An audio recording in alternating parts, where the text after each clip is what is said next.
Hi everyone, this is me Gayatri Prakash and welcome to my page. എല്ലാവർക്കും എൻ്റെ പേജിലോട്ട് സ്വാഗതം. So ഇന്ന് ഞാൻ അതിനെക്കുറിച്ച് സംസാരിക്കാൻ പോകാമെന്ന് വെച്ചാൽ നവംബർ 6-ാം തീയതി നടന്ന OET എക്സാമിനെ കുറിച്ചാണ് സംസാരിക്കാൻ പോകുന്നത്. Especially I am going to talk about OET writing. Okay, so ഈ നവംബർ 6-ാം തീയതി വന്നേക്കുന്ന ക്വസ്റ്റ്യൻ എക്സാമിനകത്ത് they have asked two tasks of OET writing. So അതിനകത്ത് ഒരു ടാസ്ക് ആണെങ്കിൽ നോൺ കേസ് ആയിട്ടും മറ്റൊരു ടാസ്ക് ആണെങ്കിൽ അൺനോൺ കേസ് ആയിട്ടും ഉണ്ടായിരുന്നു. സോ ഇപ്പം ഞാൻ നിങ്ങളുടെ അടുത്ത് ഡിസ്കസ് ചെയ്യാൻ പോകുന്നത് നോൺ കേസ് ആയിട്ടുള്ള ലെറ്ററിനെ കുറിച്ചാണ്. Okay, so let's move on to the topic. Patient name Jolly റൈസൻ and 3 years old baby. The baby got admitted in the emergency department because of the croup symptoms. So thereby the patient was diagnosed with the croup, and patient has and then they have treated the patient with paracetamol and anti-inflammatory medication with the brufen. At the same time they have given a corticosteroid dexamethasone they have given the patient, and the baby became fine. And they are writing a letter to a patient's own GP. So that's why we are telling this letter as a known case letter. Okay, because they are writing to a patient's own GP. So here the information, let me explain to you detailing. Okay, so as I said, the baby name is Jolly Raisin, 3 years old baby. Baby has a family history of asthma because his father is an asthmatic patient, and baby got admitted on 5th of November with the signs and symptoms of croup such as shortness of breath and temperature of 39 degrees Celsius, and baby was distressed. At the same time, baby was weak and tired. On the assessment, they came to know that baby's laryngeal and tracheal muscles were inflamed. So thereby they have diagnosed the baby with the croup.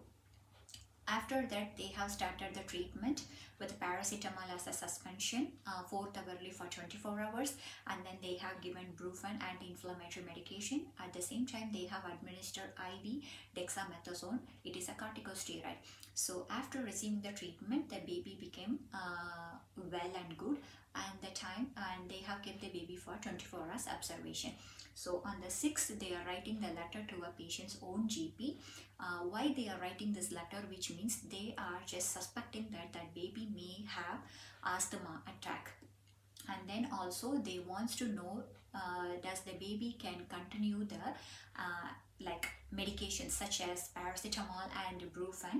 So how long the baby have to continue, and how many days. So that's for the confirmation purpose also they are writing this letter to the baby's GP. Okay, so let me tell you how to write this letter, because when we are writing a known case letter, which means that we have to strictly avoid the social background of the patient, because it's a known case letter. So already a GP known about the patient's social background and what is the family history and what is the patient past medical history. So it is not necessary for us to write it in the letter. So what we can write rather than that, which means you can write an introduction, and then you can go for the present medical history from the date of admission to date of discharge. What was the treatment has been given to the patient, and how the patient reacted to the treatment, and what is the prognosis of the patient at the time of discharge. So that has to be elaborated very clearly, and we can make it as a 2 paragraph, because in the social background paragraph nothing to write it there. So thereby we can skip the social background, and in terms of that we are elaborating the present medical history as a 2 paragraph, and we are coming with the recommendation paragraph. In the recommendation paragraph, what the doctor has to do for your patient after the discharge, so that we are going to write it in a requesting way. So that is called it as a recommendation paragraph, and then we are winding the letter, isn't it? So in this letter, how we are going to make an introduction. So I am writing to update the current condition. Of why you wants to write to update the current condition, because it is already a known case, so you are not newly referring this patient to a GP. So thereby it is better to write, I am writing to update the current condition of Jolly, who has been recently diagnosed with the croup. He needs to be assessed for the possibility of onset of asthma at your service.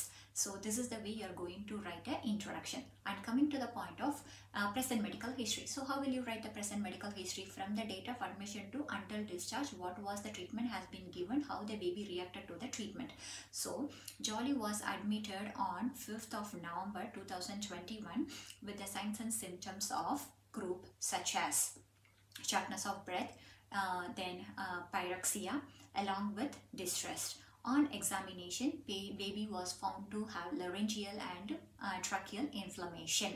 Therefore, baby has been administered with paracetamol suspension, port hourly for 24 hours, Brufen, along with IV injection of dexamethasone.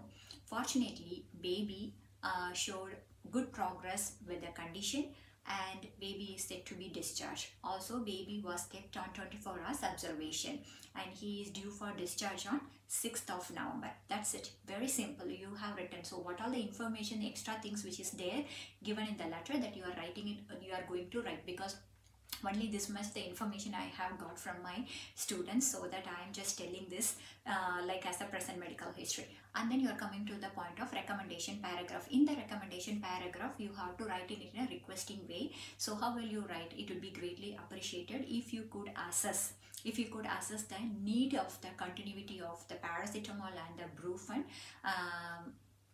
Brufen for pain as well as fever. At the same time, you are asking the doctor, you are saying the doctor like how it is more importantly assess the possibility of onset of asthma attack. So like that, you are finishing the letter, then you are coming to the point of conclusion. Please contact me for further details, and if you are sincerely, if there is a doctor's name in the address, so you can conclude the letter with a sincerely. If there is no doctor name, only the designation of the doctor has been given, which means that you can conclude the letter with a faithfully. So ഇത്രയും വളരെ simple ആയിട്ട് എഴുതുന്ന ഒരു ലെറ്ററാണ്. Because non case എന്ന് പറയുമ്പോൾ തന്നെ you can completely avoid the social background of the baby. So thereby you can write only the present medical history from the date of admission to date of discharge, what happen to the baby. That is a one thing that you are writing it in a very elaborately, and then you are just giving a complete letter. That's it.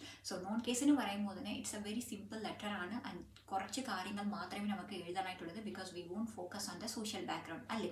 അപ്പം ഇത് വളരെ easy ആയിട്ടുള്ള ലെറ്റേഴ്സാണ്. പിന്നെ ഒരു കാര്യം കൂടെ എനിക്ക് പറയാനുണ്ട്.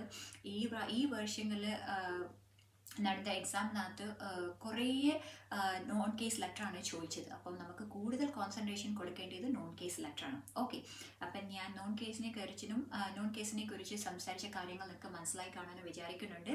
അതുപോലെ തന്നെ അടുത്ത ടാസ്ക് എന്താണെന്ന് ഞാൻ നിങ്ങൾക്ക് എൻ്റെ നെക്സ്റ്റ് വീഡിയോയിൽ അപ്ഡേറ്റ് ചെയ്യാം. സോ അതുവരെ നിങ്ങളെല്ലാം ആ വീഡിയോക്ക് ഇനി വെയിറ്റ് ചെയ്യുമെന്ന് വിചാരിക്കുക. And one more thing, I just want to say that who is preparing for OET and who is get ready for the OET exam, and if they wants to know, if you people are wants to know about what is OET and I want to study OET, അങ്ങനെ വിചാരിക്കലും പിന്നെ OET writing, speaking, listening, റീഡിങ്ങിനെ കുറിച്ച് കൂടുതൽ കാര്യങ്ങൾ അറിയാനും താല്പര്യമുള്ളവരും താഴെ കൊടുത്ത നമ്പറിലോട്ട് വിളിക്കുക. അപ്പം തന്നെ ക്ലാസ്സിലോട്ട് ജോയിൻ ചെയ്യുക. Okay, so until then bye bye.